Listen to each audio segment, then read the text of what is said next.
En el tema valor de los síntomas en homeopatía, vamos a hablar en esta ocasión de la jerarquía de esos síntomas.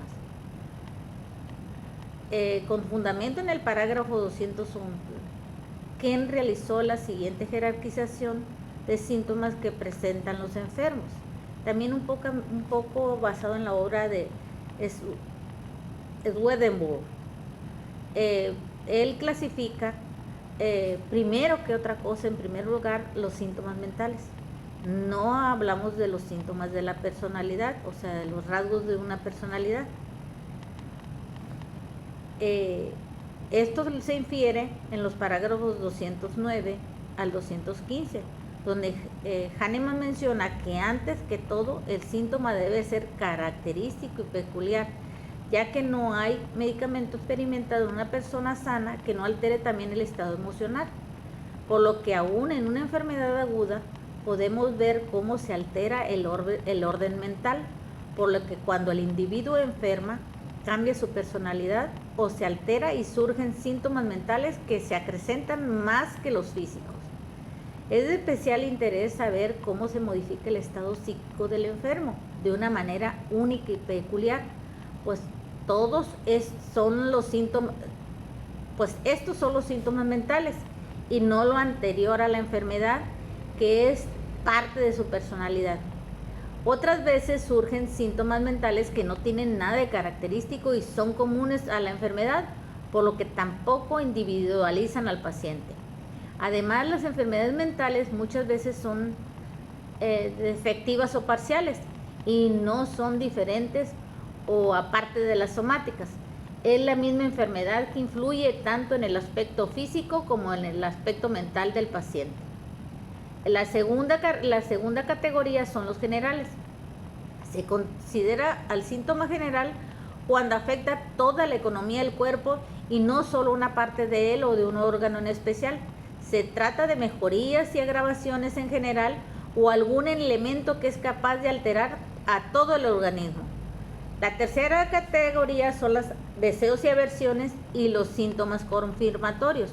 Estos últimos son para cerrar con firmeza el caso. La cuarta categoría son los particulares. Se aconseja que tengan al mes las 3P, es decir, los 3 planos mentales, general y particular. Con respecto a este plano, frecuentemente encontramos un keynote importante que confirma el remedio o la clave determinante para encontrar el remedio cuando los casos no son claros o están muy heterogenizados. La quinta son las modalidades. La modalidad no es un síntoma, sino lo califica, le da un valor, lo hace especial, es decir, un síntoma característico. Un síntoma que no está modalizado no tiene valor. Eso hay que considerarlo. Para dar valor al síntoma, conforme a Vitulcas, se contemplan los siguientes criterios. Es la peculiaridad, la intensidad y la profundidad. Cuando hablamos de peculiaridad, esto es conforme al parágrafo 153. Ante todo, un síntoma debe ser característico, raro, único y peculiar. No común. El síntoma común tiene un valor de 0. La intensidad y espontaneidad es la manera espontánea e intensa como el paciente relata sus síntomas. Deciden definitivamente qué síntoma toma mayor jerarquía que otros. No siempre son los mentales los más espontáneos e intensos como el paciente los describe, sino un síntoma general es descrito espontáneamente y con mucha intensidad y el paciente vuelve una y otra vez a ese síntoma durante toda la entrevista. Entonces este síntoma adquirirá el mayor valor. Y la tercera, que se refiere a la profundidad, se refiere al plano donde se encuentra la patología, de acuerdo a la ley de Ehring, y también de acuerdo a los parágrafos 210 y 211. Es decir, la ley de Ehring, de arriba hacia abajo, de dentro hacia afuera, y en orden inverso inverso en que aparecieron los síntomas.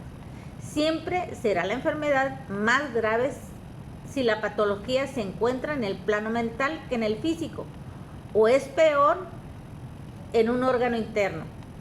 Conforme el diagrama de Vitulcas, de acuerdo a la profundidad de la patología, la jerarquía es de la siguiente manera: primero mental, segundo emocional, tercero general, el cuarto la sexualidad, el quinto son los sueños y los sextos son locales y particulares. No se olvide que aún dentro de los síntomas característicos particulares hay una jerarquía de ellos, de acuerdo a la profundidad del órgano o parte del cuerpo que está siendo afectada, tomando mayor valor la parte interna que la externa y la parte superior que la inferior, siguiendo la ley de Ehring. Esa clasificación de síntomas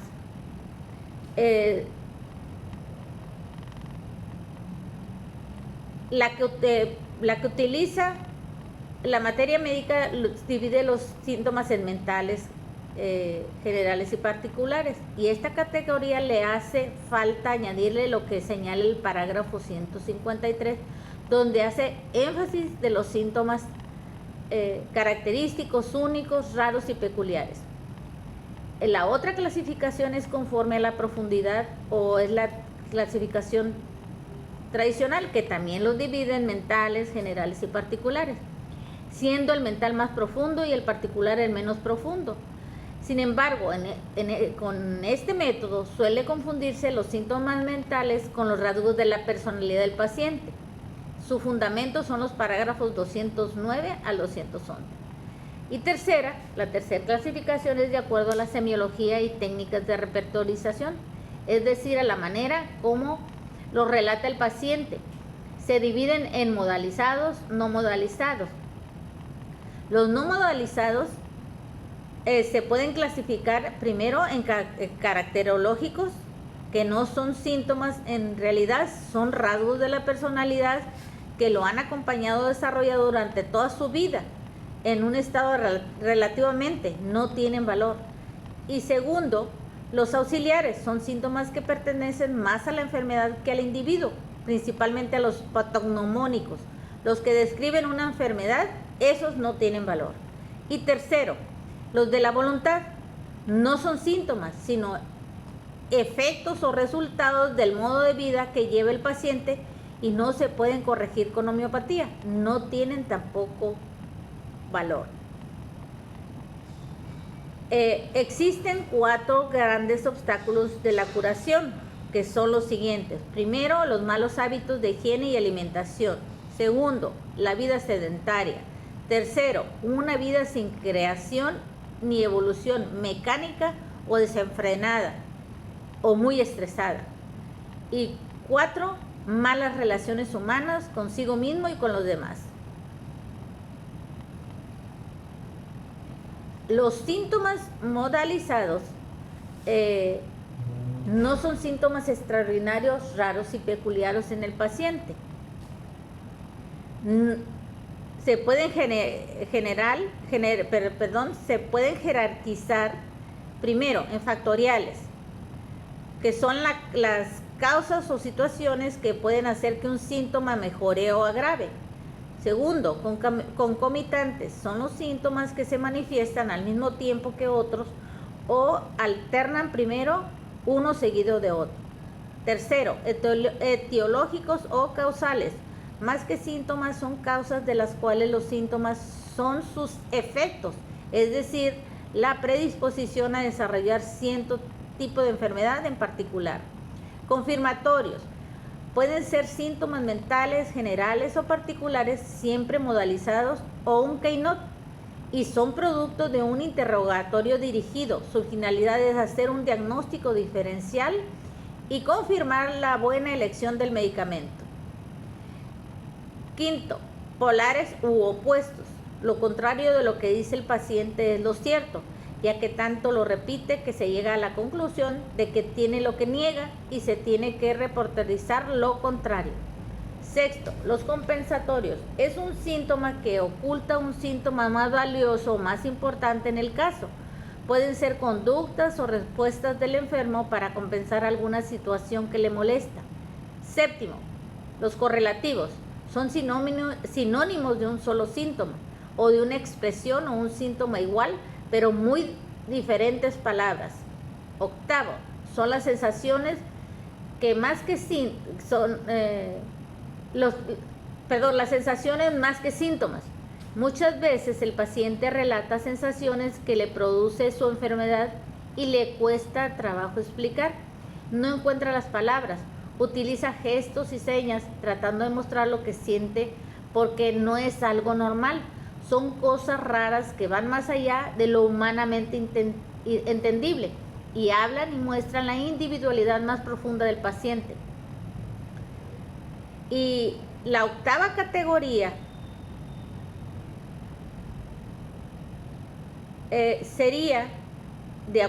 son los que son de acuerdo a la iatrogenia de la enfermedad. Son síntomas productos de los tratamientos alopáticos, naturistas u homeopáticos mal aplicados y que conforme pasan los años se van degenerando en una enfermedad sin pies ni cabeza que hace a la enfermedad sea casi incurable. Estos son, los iatrogénicos son señalados en el parágrafo 74, los parágrafos 75. En el 74 se refiere a una enfermedad crónica producida artificialmente por tratamiento alopático de uso prolongado.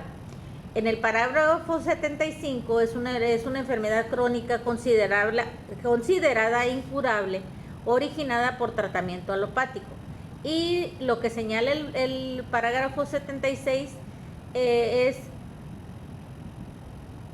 que se debe de tener paciencia para curar las enfermedades artificiales o de origen iatrogénico.